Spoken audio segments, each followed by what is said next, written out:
While most people regard the Sun Belt as a low-tier Group of 5 conference, there are a few teams in here that have made some noise over the last few years.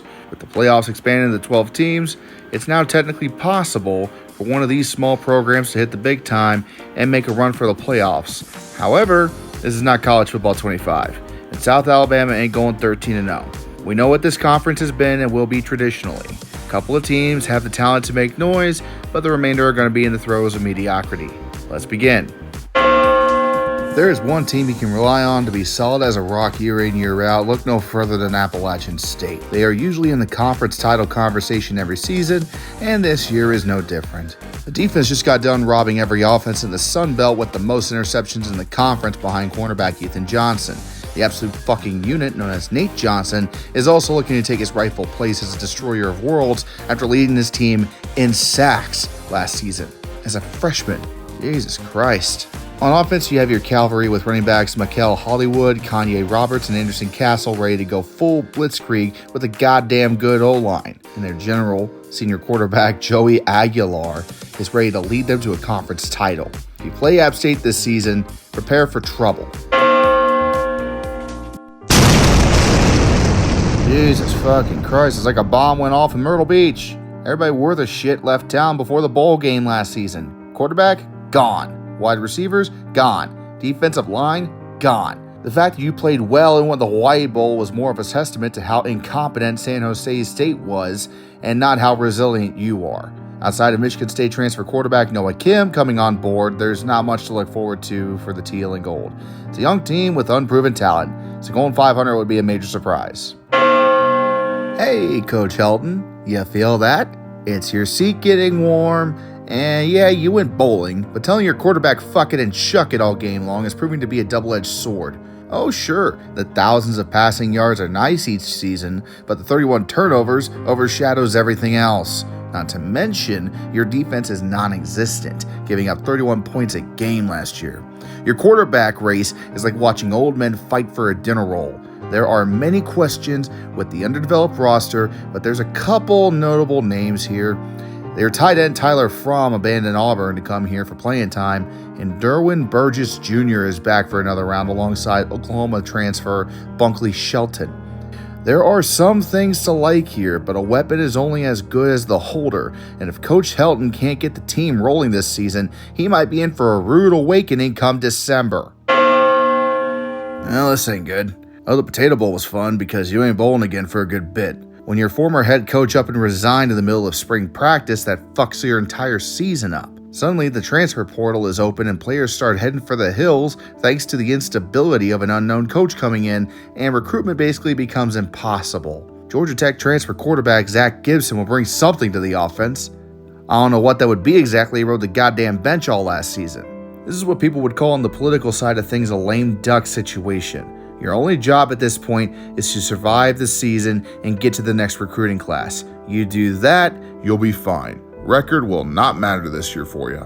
Long story short, you're screwed. I have some sympathy for JMU. They were the darlings of college football for some time last season, starting white hot, laying waste to all in sight, making themselves known to the point College Game Day came out to hype up the school before losing a heartbreaker in overtime. Despite being on transitional probation while moving up from FCS, you finished 11-1 and were invited to the Armed Forces Bowl after not enough teams had a 6-6 record, and this is where the good times ended. Your head coach Kirk Cignetti runs off to Indiana and damn near all your top talent either transferred out or sat out for the draft. You got stomped by Air Force in the bowl game and now have to figure out who in the fuck Bob Chesney is. While it is true his Holy Cross teams averaged 37 points a game, the offense was built up by him and his staff over time, not one summer. It's going to take a minute to get everything back on track for JMU, but if they get it right quick enough, they could be right back in the conference title picture soon enough. Do you remember what I said about Coastal's head coaching seat getting warm?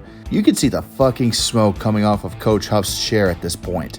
Marshall is about fed up. Sure, you can go 6-6 and have most programs live on, but not with the herd.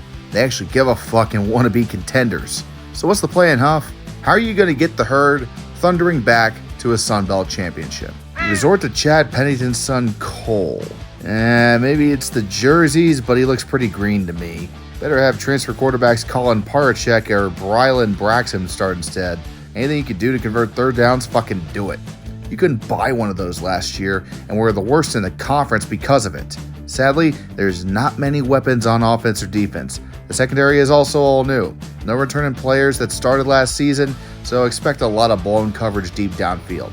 If I was Huff, I would start packing my shit. You had an opportunity, and you blew it. You blew it. This close, and you blew it. Guess what? You blew it. You blew it! You blew it. You blew it, man. You blew it, boy! You really blew it! You blew it! You had it all and you blew it! You blew it!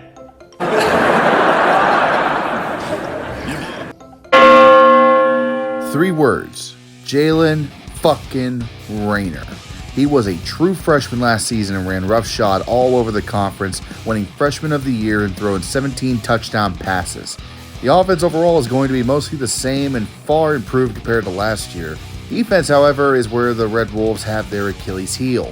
I don't care how good Rayner is. If you give up 30 points a game, you ain't going anywhere, especially when most of those came in the red zone. A few transfers are sure to help with the rebuild when it comes to trying to get it back up to par. There is a ways to fucking go still. On the bright side, the offense should be good enough to get you bailed out of any bad jams. Don't fuck it up. The good news for the Warhawks is that rock bottom only has one way to go from here. New head coach Bryant Vincent has inherited a burning car wreck of a program with only a squirt gun to put it out with. The Warhawks have had one of the worst teams in college football in the last few years and pretty much could use damn near anything to improve the team. Coming into this year, you have a clean slate as most of the players from last year graduated or left. However, it's one of those times where 0 is the same as 0 and it frankly just wouldn't have mattered. Just don't get anybody talented killed and regroup for next year. Can you Cajun dipshits learn how to finish a goddamn game? Hell. Your head coach wants to bitch and moan about the portal? Claims that's why you've gone 6-7 the last 2 years? Not because you ain't as good as Billy Napier? Nah, here's the facts. You lost 5 games by a touchdown or less last season. That's not a transfer problem. That's a coaching problem. And if A&C right through the bullshit, the upside is your offensive line is mostly intact, and so is most of your defensive secondary, along with that hoss of a linebacker in Casey Osai. Not that the defense was worth much of a shit last season. You hired Major Applewhite to lead your team. It's a better choice than some of these other squads, but if he finds any success, you bet your ass he's getting the hell out of South Alabama the first offer he gets. So enjoy it while you can, for better or for worse. You have some potential to be a dark horse this year at least. Yeah, you only have a handful of returning starters from last season on offense, but Gio Lopez did well in the bowl game at quarterback. As long as your offensive line comes together quick enough to keep him from getting killed, you should be okay there. Defense, however, will be where the USA wins or loses games. After having the second best defense in the Sun Belt last season, keeping potential transfers like Jaden Boyson from fucking off to the portal while getting additional help from Ladarius Webb from Oklahoma State could help establish a no-fly zone in the secondary. Just don't turn over the ball so much on offense and you should be fine. There was incredible panic and devastation in the program this offseason. A catastrophic failure had happened that damaged the team almost beyond repair. EA forgot to add an upper deck into their stadium in College Football 25. Do you know how many virtual refunds were made to the virtual season ticket holders? Okay, seriously though, the Bobcats, if anything, got stronger over the offseason. And with how good they looked on offense, that's a scary thing to think about. TJ Finley is damn near impossible to replace, but stealing away Jordan McLeod from James Madison is about as good as you can hope for. He was an absolute machine last year, throwing for over 3,600 yards and 35 touchdowns. You add in the cavalry with running back Ismail Mahdi and UTEP transfer Deion Hankins, and most defensive coordinators are shitting their pants at this point. The real question is if the Bobcats can play defense themselves. Giving up 33 points and 400 yards a game isn't going to work out if you want to make it to the championship game. You trim that down by even a little, and the offense runs at full throttle, you will be in the conversation as we get close to December. The defending back-to-back champions are now the walking wounded. John Summerall has left his post for greener pastures as the team enters a rebuild year under first-time head coach Jared Parker, fresh from God's chosen assholes in South Bend. I won't sugarcoat it. The state of the team is pretty grim. Kimani Vidal is going to be sorely missed at running back, and Damian Taylor is no Kimani Vidal. He went from a gunner to a goose at quarterback. Not to mention the Trojan Wall has massive holes that need to be filled on the offensive line. Your defense is likely going to still be somewhat strong thanks to some power forward transfers and former FCS transfer Brendan Jackson coming in after a dominant year at Gardner-Webb. If you can keep the wheels on the bus with the offense, you have a chance at a three-peat. Small chance, but still a chance. Look, I wouldn't consider myself a Sun Belt expert by any standards, so just take this prediction with a grain of salt. There are a lot of teams that could make it to the title game come December, but I'm going to say Texas State will face App State in the championship game and win. They did the best with the portal over the offseason, and I think it'll show.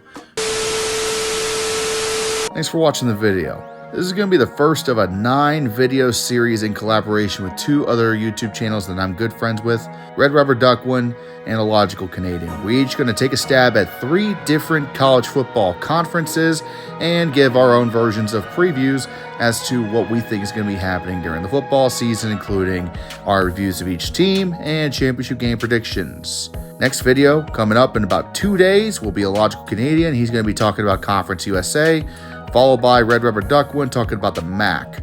I will be returning on August 9th with our Mountain West Conference preview, as well as the 2 teams left from the Pac-12. That's going to be like trying to dress up a corpse, but we'll get through it. There's going to be some other bullshit coming up during that time, so stay tuned to the channel. If you like what we're doing here, please like the video, share it so we can continue to grow, and subscribe. I know that's cheesy, but that's why I save it for the end of these videos, because I don't want to just throw that shit in your faces. Come on, that's for other people to do.